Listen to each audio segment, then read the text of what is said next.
What exactly is machine learning? At its simplest level, machine learning is just a way of teaching computers to learn from data without explicitly programming them for every single specific rule. Imagine you want to teach a child to recognize a cat. You don't give them a rule book that says, a cat has triangular ears and whiskers. Instead, you just show them 100 pictures of cats and say, this is a cat. Eventually, their brain figures out the pattern on its own. Machine learning is doing exactly that. But with math. There are two main ways we teach these computers: supervised learning and unsupervised learning. Let's start with supervised learning. Think of this like learning with a teacher who holds an answer key. You give the computer a test, but you also give it the correct answers so it can check its work. In technical terms, we feed the model labeled data. We show it the input, the question, and the output, the answer. And the model tries to figure out the mathematical relationship between them. Common examples of this include spam filters. You teach the computer, this email is spam,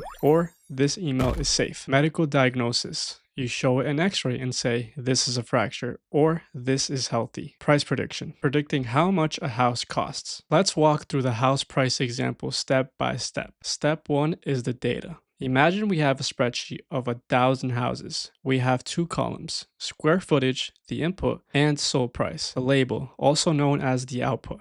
Step 2 is the training. We show this data to the machine. It starts guessing. It might guess that a small house costs $1 billion.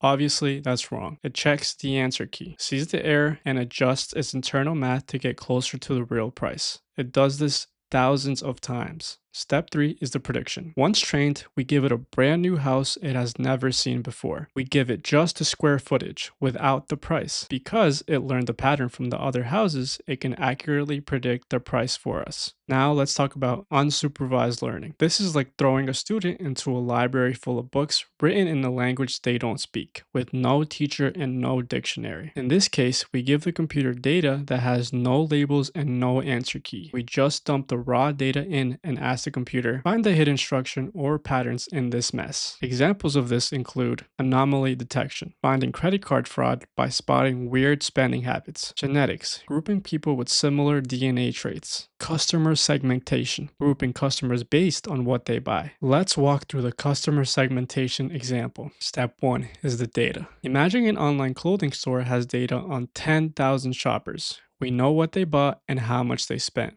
but we don't know who they are. There are no labels saying this is a budget shopper or this is a luxury shopper. Step 2 is the clustering. We feed this raw data into the algorithm. The computer starts measuring the distance between different shoppers. It notices that a large group of people only buy socks and underwears on Tuesdays. It notices another group only buys expensive suits on Fridays. It groups these mathematical points together. Step 3 is the insight. The computer presents us with these groups. It doesn't know what the groups are. It just knows they exist. It's up to us humans to look at group A and say, oh, these are our bargain hunters, and look at group B and say, these are our high-end professionals. So to recap, supervised learning is when you have the answer key. You are training the model to predict a specific outcome, like the price of a house. Unsupervised learning is when you have no answer key. You are asking the model to explore the data and find hidden groups or patterns like types of customers. Both are powerful and essential for building AI.